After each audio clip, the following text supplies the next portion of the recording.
The Equitable Life Assurance Society presents This Is Your F.B.I.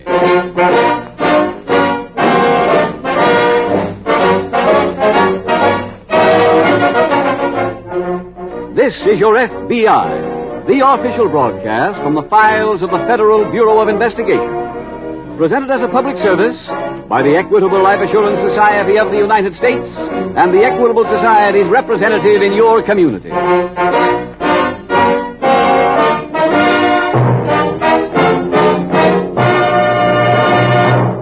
Now I should like to introduce a representative of our sponsor, the Equitable Life Assurance Society of the United States.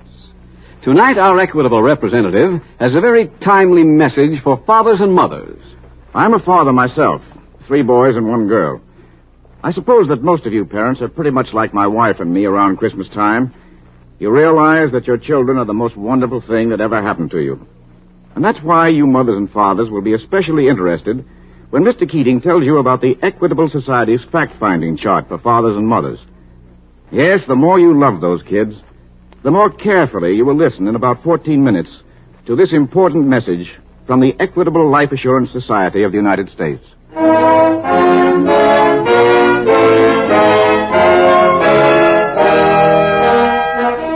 Tonight's FBI file, The Return of St. Nick.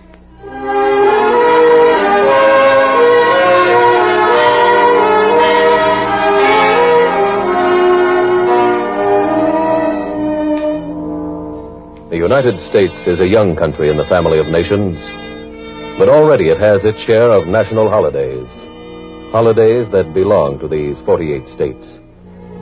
Those holidays are spaced from February to November, and of every one of those days it can be said that they belong to the people of the United States exclusively. But there is one legal holiday observed in this country that does not belong to us exclusively, any more than it belongs to any nation. It, too, celebrates a birthday which has come to mean much in the hearts of millions of people. A birthday we call Christmas.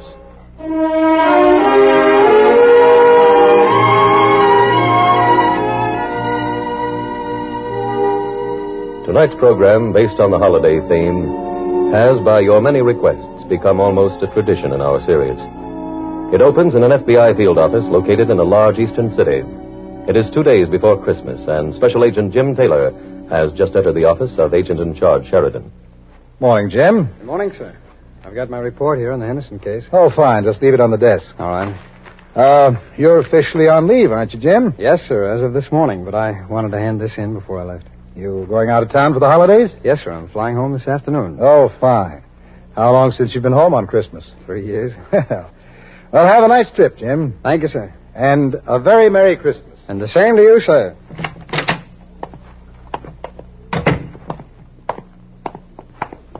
Mister, Yes, what is it, son? where's the FBI? Right down there at the end of the hall. Thank you. Oh, wait a minute, son. What do you want with the FBI? We've got some trouble, and I thought they could help us. Well, I'm a special agent. You think I could help? Are you a G-man? That's right. What kind of trouble have you got? Santa Claus is missing. Well, now, that is trouble. His name's Mr. Norton. We've got to find him. We've looked all over. Who looked all over? All of us older fellas at the settlement house. We went every place. All of you older fellas, huh? How old are you, son? I'll be 10 next month.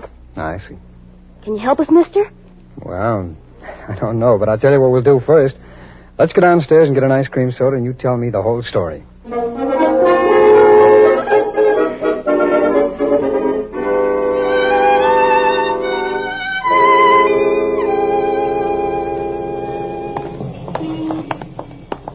This is the settlement house, Mr. Taylor. It's a nice-looking building. Here, we go in this door. All right. Go ahead, son. Thanks. Mr. Williams' office is in here. He's a nice man. I'm sure he is. Store here? Yeah, but first we gotta knock. Oh, I didn't know that. Come in. Hello, Mr. Williams. Oh, hello, Eddie. This is Mr. Taylor. How do you do, Mr. Taylor? Glad to meet you, sir. Mr. Taylor's a G-man. He is. Yeah, I got him to help us find Mr. Norton. I see. I gotta run now. Choir practice starts in 10 minutes. All right, Eddie, you go ahead. I'll explain everything to Mr. Taylor. I'll see you later, Eddie. Yes, sir.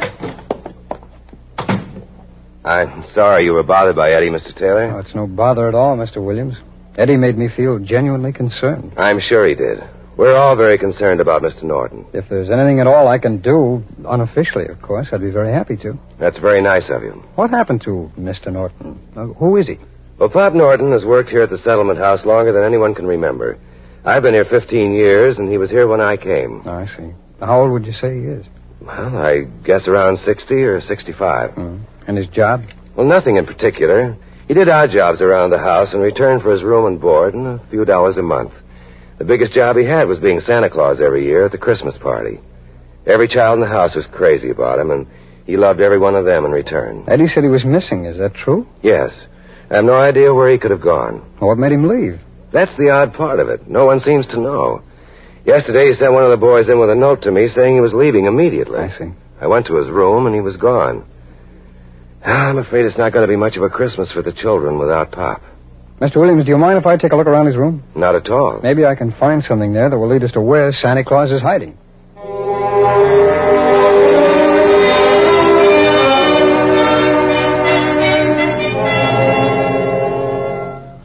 God rest ye merry gentlemen, let nothing you dismay. Remember Christ our Savior. Mr. Williams, may I see you for a moment? What? Oh, certainly. Keep singing, boys. Let's walk over here. Save us all from Satan's power. Did you find anything in Mr. Norton's room, Mr. Taylor? No, not a thing. The room was cleaned out. Tell me, what do you know about Mr. Norton? What did he do on his day off? Who were his friends? He never took a day off that I can remember. Oh? The only pleasure he got out of life, besides serving the kids, was reading. He always had 3 or 4 books from the library down the street. I have a hunch Mr. Norton isn't going to be too difficult to find. Why do you say that? Well, from what you've told me, he's a man of about 60. No outside interests. Only things he likes are reading and children. That kind of a man doesn't usually run very far. No, pardon me. Certainly. All right, boys, you can rest a while. Sorry, Mr. Taylor, please go on. I was about to say, I think he probably is still here in the neighborhood. Mr. Taylor? Oh, hello, Eddie. Excuse me. What is it, Eddie? I've been working on the case. Good for you. What did you find? I spoke to a boy who saw Pop just before he left. That's fine. What did he say? He told me that he was playing with Pop yesterday when 2 ladies came into the gym. 2 ladies? Yeah. Pop saw them and he went and hid in the closet until they went away. Oh, when was this, Eddie? Just before milk. Just before milk? That's at 4 o'clock. They all get milk and cookies. Oh, I see. Thank you, Eddie. You've been a big help. You're welcome, Mr. Taylor. No, stay here a minute, Eddie. I've got another job for you. Gee, thanks. Mr. Williams, do you know the 2 women who came here yesterday? Well, one of them was a Mrs. Chester. She's on the board of governors. Mm-hmm. She brought a wealthy friend of hers to try to interest her in contributing to the house. I see. Do you know this friend's name? No, I don't, but I can find it out from Mrs. Chester. I'd appreciate you doing that. Eddie, you all ready for your assignment? Yes, sir. Anything. All right. I want you to go down to the library down the street and see if Mr. Norton is there. Yes, and sir. And if he's not there, you wait around for him. I think he might come in for some new books.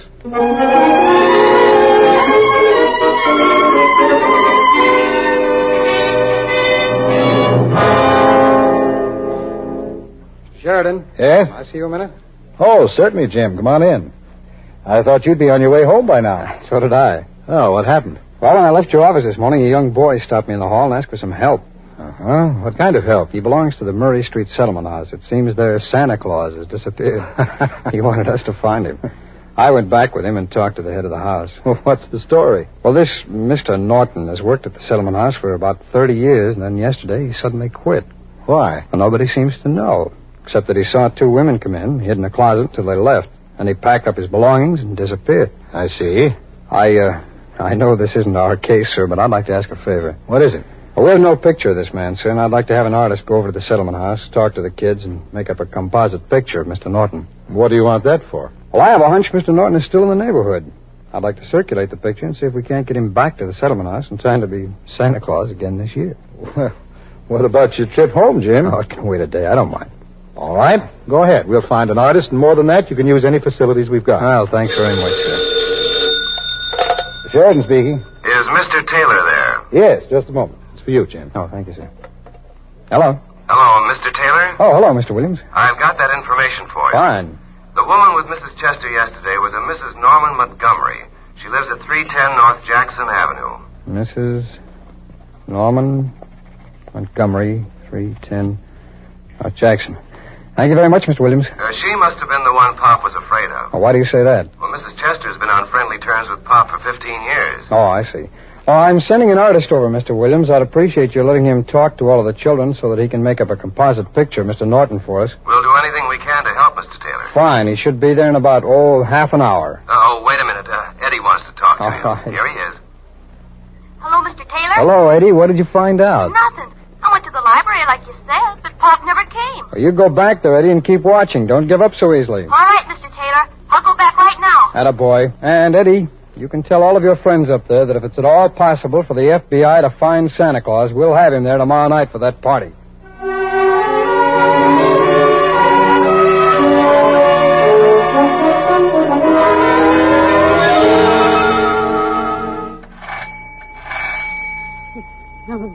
Just a moment, please. Mrs. Montgomery? Yes? My name is Taylor. I'm from the F.B.I. Here are my credentials, ma'am. What can I do for you, Mr. Taylor? I'd like to come in and talk to you, if you don't mind. Come in. Thank you. What is it you want? I'm checking up on something, and I'd like to ask you a few questions.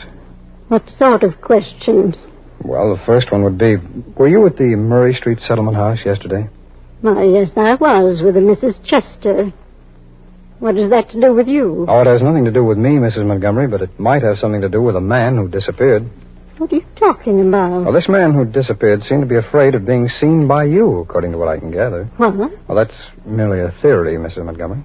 Why would he be afraid of me? Well, that's what we don't know. Who is this man?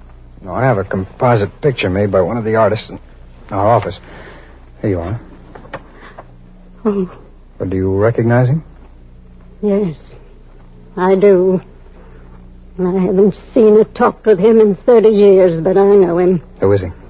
He's my brother, Kenneth. Why would your own brother try to avoid you? He had a good reason. What's that, Mrs. Montgomery? Kenneth is a common thief.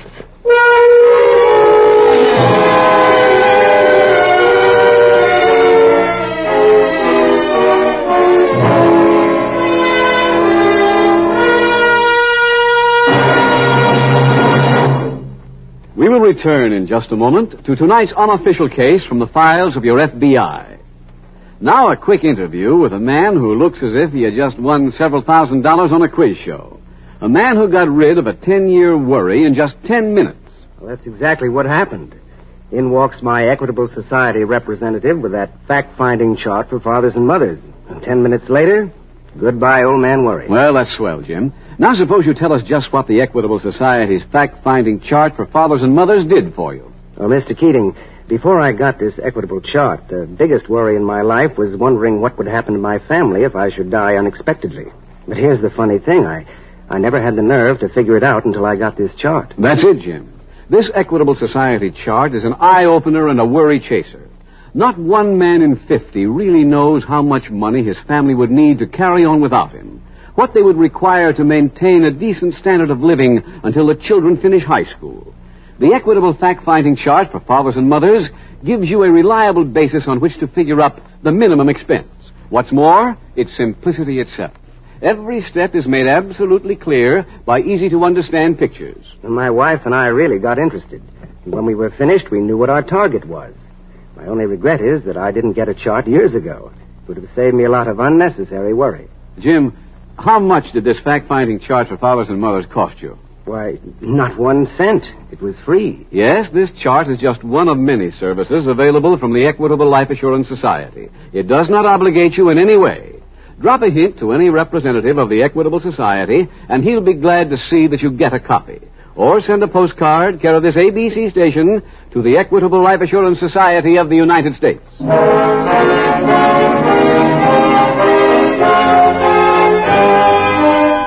And now back to the FBI file, The Return of St. Nick.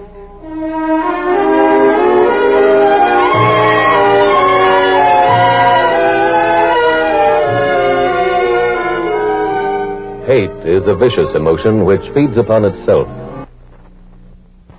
and becomes greater as time goes on. It utterly destroys every person it possesses because It ruins their judgment by robbing them of their ability to see both sides of any question. Ultimately, it must warp the mind to such a degree that only a paramount shock can restore any degree of mental balance. As you can see from tonight's case from the files of your FBI, hate can make two members of the same family stop talking for 30 years, for a period of time that is almost half the allotted time of man on Earth. That kind of hatred can consume a person, an industry, or a nation. For when a nation hates that way, the lone possible outlet is war. No one person can prevent a war between nations. But every one of you can make this a much merrier holiday season for yourself by resolving to live your life with full dignity as a human being and full respect for the rights of every other human being on the face of the earth.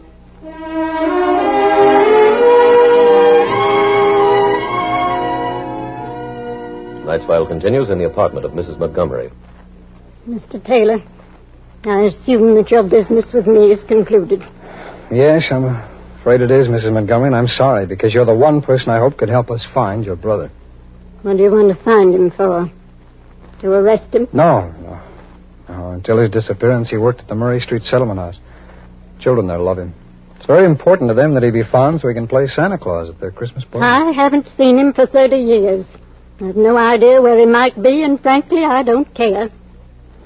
Mrs. Montgomery, why do you believe your brother is a thief? Well, I might as well tell you. If you'll promise to keep it confidential, I naturally want no publicity. No, I assure you, your story will not be publicized. Very well. More than 30 years ago, shortly after my father's death, Kenneth forged my name to a check for $10,000. How did you find out that he did it? It was perfectly obvious. He was an irresponsible young man, and shortly after the forgery, he suddenly had a lot of money. Anyone ask him where he got it? Oh, yes. He said he made it as a result of an investment. Of course, that was a lie. Did you discover the forgery yourself, Mrs. Montgomery? No, I didn't. But Mr. Bryant, who was the executor of my father's estate, and an old friend of the family's, found out about it, and he came and told me.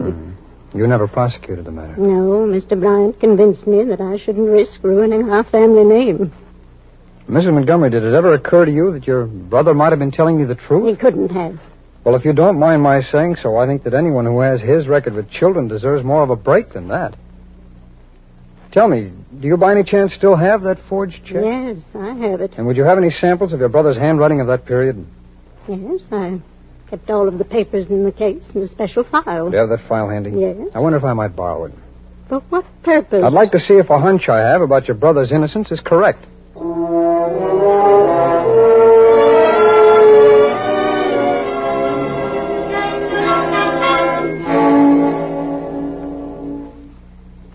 Taylor? Oh, hello, Eddie. Here, have a chair. Thanks. Eddie, what are you doing wearing a mustache? I bought a disguise kit, Mr. Taylor, so I could stay at the library and watch out for Mr. Norton without him recognizing me. Oh, that's a good idea. Did you see Mr. Norton? Yes, I did. Did when? Well, he didn't show up at all last night. I stayed until the library closed. But you told me to stay on it, so I went back this morning. And he came to the library about 10 o'clock. Did you talk to him? I tried to talk to him, but he said he didn't know me. He did? Yeah. So I took off the red wig I was wearing, but he still said he didn't know me. I didn't think he'd do that. Then he turned around and walked out of the library. I trailed him, just like I saw a detective do in the movies. Where'd he go? I wrote down the address, Mr. Taylor. Here it is. 71 Vernon Avenue.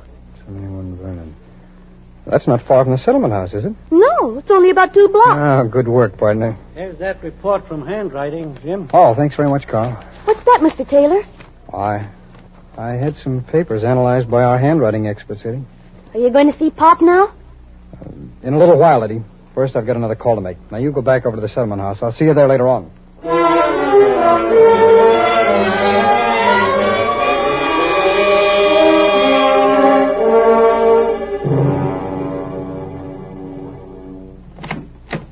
Good morning, Mrs. Montgomery. Good morning. May I come in? Surely. Thank you. Oh, I have some news about your brother. What kind of news? I took your file of papers down to the handwriting analysis department at our office. Why did you do that? Because I wanted them to study the signature on that forged check and then compare it with the samples of your brother's handwriting. I don't understand why you had them do all that work. Well, Mrs. Montgomery, when this crime was committed, modern scientific handwriting analysis was not used in cases of this kind. So? So today it is possible for experts to examine handwriting and to make a sound judgment based on this study. Those experts have just written a report stating that your brother did not forge that check. I can't believe it. Nevertheless, it's true. It isn't very polite to speak ill of the dead, but according to our studies, the executor of the estate, Mr. Bryant, is the one who forged that check. Mr. Bryant? That's right. I don't know what to say. Well, I think that whatever you do have to say ought to be said to your brother. He's disappeared. He was found this afternoon in a rooming house on Vernon Avenue. Oh? Mr. Taylor, I'm not a young woman anymore. No. All I have left is my pride. Would you ask Kenneth to come to see me tonight? Well, I'm sorry, Mrs. Montgomery, but I think your brother has some pride himself. After all, he ran away when he was innocent. No, I'd suggest that if you want to see him, you meet us. Where? If everything goes well, we'll be at the settlement house at 8 o'clock tonight.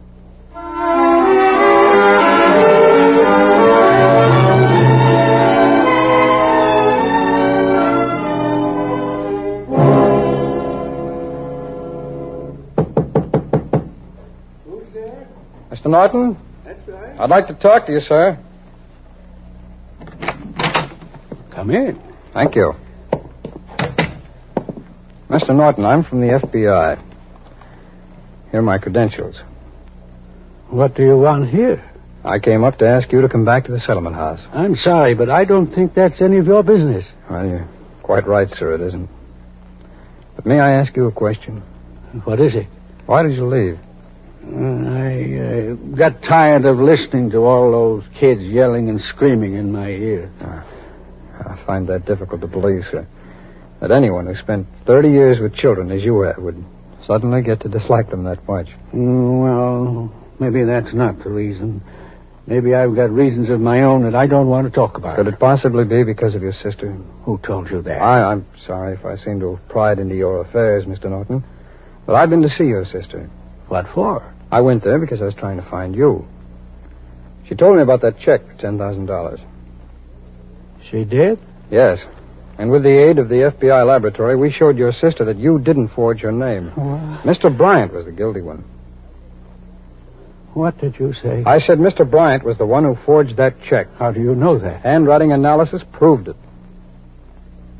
You told this to my sister? Yes. Did she believe you? Yes, she did. She'd like to see you. Try to make amends. I asked her to come to the settlement house tonight. I don't want to see her. Oh, now, Mr. Norton, it's Christmas Eve. This is no time to feel that way. If she's coming to the settlement house, I won't go back there. Look, Mr. Norton, you're not going to let all of those kids down. Now, come on, put on your coat. If we hurry, we can get there for the beginning of the party.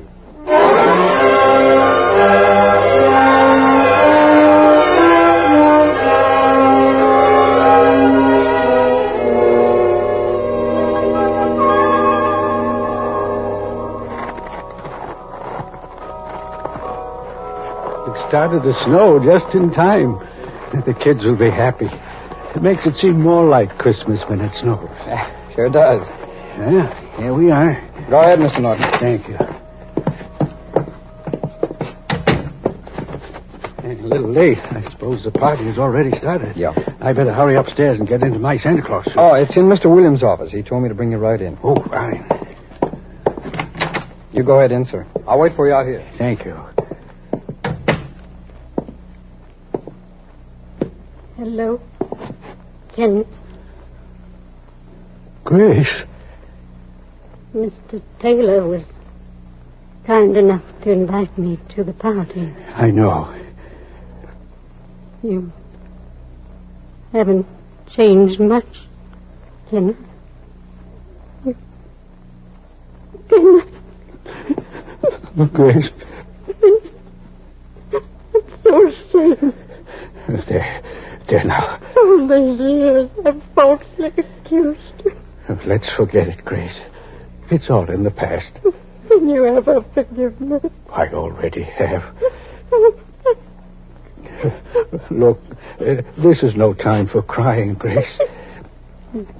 Here's a hanky. Dry your eyes. Thank you. Now help me on with this costume, will you? Well, it's a Santa Claus suit. Yep. This is my annual job around here. How wonderful. I got to really hurry, too. The party's already started. Will you hand me that wig and beard? Why, surely. Here you are.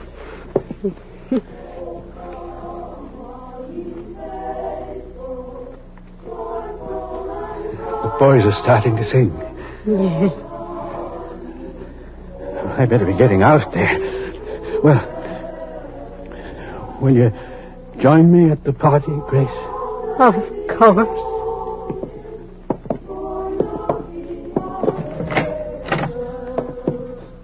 Oh, come, let us adore him. The boys are waiting for you, Mr. Captain. I know. Merry Christmas, sir. Merry Christmas, Mr. Taylor.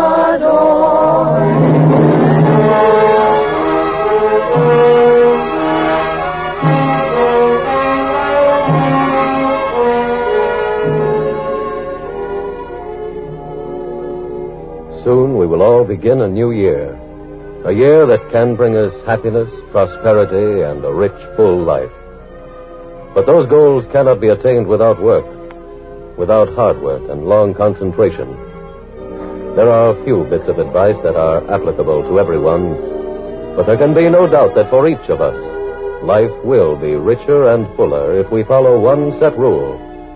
If we live every day during the coming year with the love and kindness in our hearts that we have on Christmas Eve. For in that way lies peace on earth, goodwill towards man.